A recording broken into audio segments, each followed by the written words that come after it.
Time is more valuable than capital.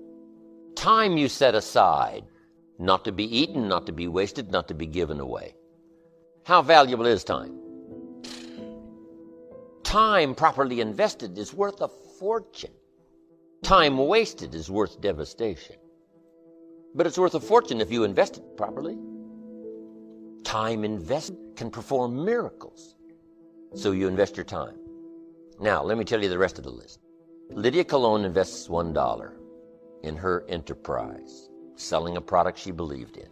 Here was her first investment, desperation. She says, my kids are hungry, I got to make this work. If this doesn't work, what will I do? That's called great incentive. My friend Bill Bailey went to Chicago as a teenager after he got out of high school. And the first job he got was night janitor. Someone says, Bill, why would you settle for night janitor? He said, malnutrition. Right? You work at whatever you can possibly get. When you get hungry, you go to work somewhere. Night janitor, don't matter where it is. Now he's rich and, he's financially independent, but first job, night janitor. So, what is a good investment? Desperation. I must. See, that's a powerful incentive. I must. Now here's the next investment she made. Determination. I will. I will find someone. First she said, I must find someone. Desperation. Second, she said, I will find someone before this first day is over. Sure enough, she found someone. She said, if it works once, it'll work again. But the next person said no. Next person said no. Now what must you invest? Courage. Courage is more valuable than money. If you've only got $1 and a lot of courage, I'm telling you, you got a good future ahead of you. Courage in spite of.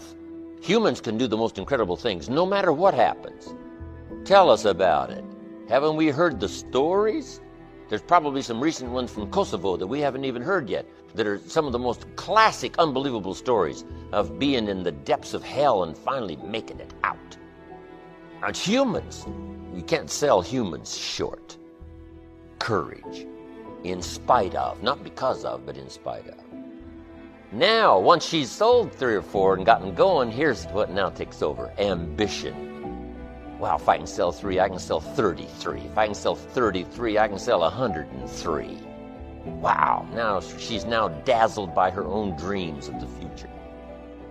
Try this one on for size, faith. Now she begins to believe, I've got a good product. This is probably a good company. And she then starts to believe in herself. Lydia, single mother, 2 kids, no job. By gosh, I'm going to pull it off. Her self-esteem starts to soar. These are investments that are unmatched.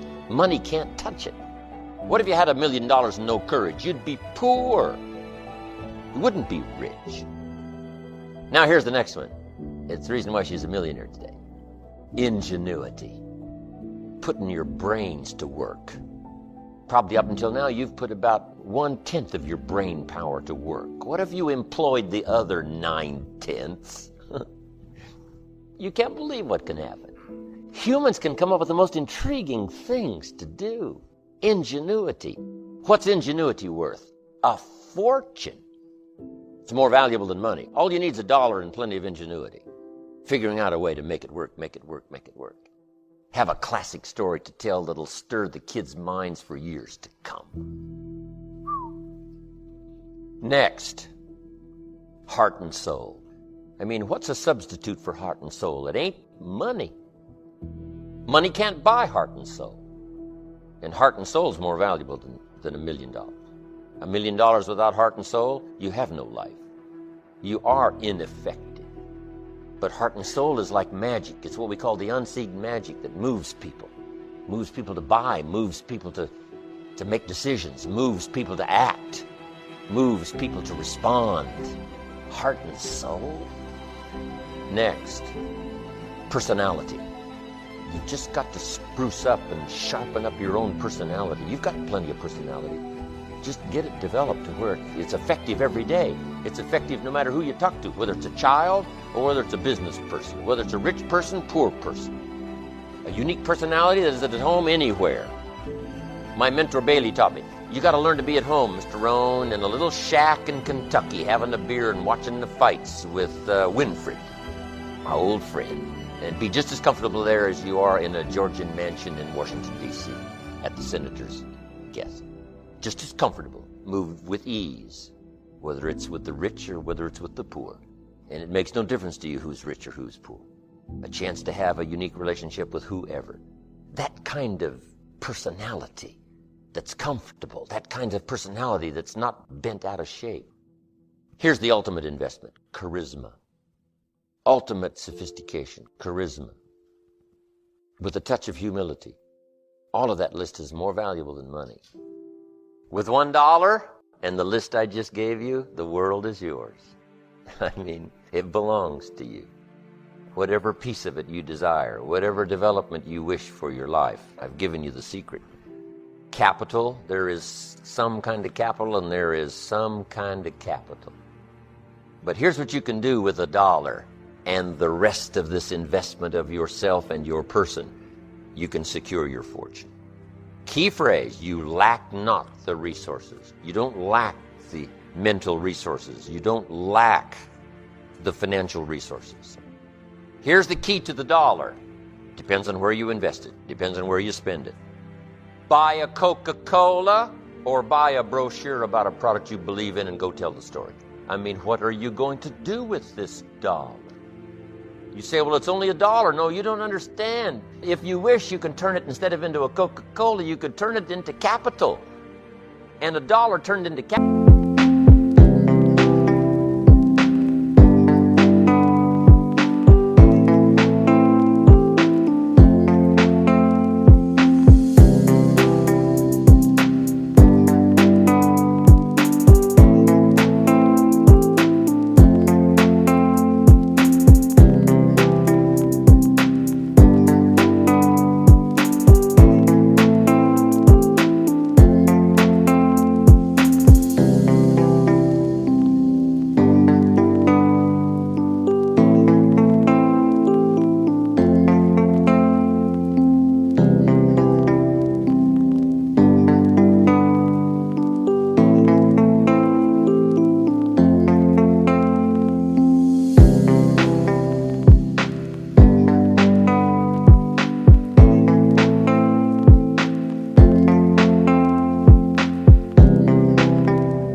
Instead of a Coca-Cola, what's the difference? The difference is a fortune. The Coca-Cola is soon gone, but the fortune lasts forever. Everybody's got the money. It depends on where you put it. How much is a book on sophistication in the marketplace? Somebody says $25. That's too much for poor people. No. $25 is how many Pepsis?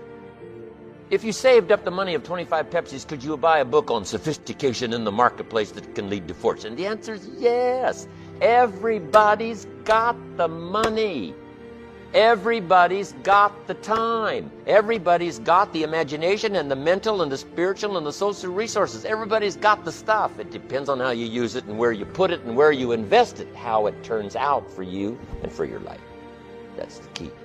The biggest myth you have, not the one that's been sold to you, that hurts you is the average person thinks finance is so complex because, frankly, the industry tries to make it sound complex. They use words that you don't know, so you don't know what to do. You know, what does this mean? And so what happens is we just give them our money and say, deal with it, and we don't realize that system has been set up. It's not an evil system. It's set up by corporations that are looking to maximize profit for those corporations. They're not looking out for the investor because this investor's second, and we think we're first, and we're not. So the first piece is you got to know that you can't wait till you have a ton of money to start investing and think, I'm not an investor. What you got to do is say, rather than my Apple phone, let me own Apple stock. Let me own a piece of all the best companies, not just Apple. I've got to become an owner or I'll always be in scarcity. If you can invest in business, even a small amount, you can grow. I don't care how small it is, but you got to automate it. There's a gentleman named Theodore Johnson who is amazing. It worked for UPS.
As a driver, never made more than $14,000 total in a year. That was his highest salary in a year. In his old age, he's worth $70 million. And how did he do it? All he did was what I teach is the first step is you gotta take a percentage of what you earn and pretend it's a tax. You're never gonna see that money again. You automate it, it goes straight to the investment account, and you never see it as money you can spend. He did that with 20%. He said, I can't save 5. Somebody in his family said, if there was a tax, you'd pay it, and they made it 20%. When you save 20% and you compound it, its numbers are incredible.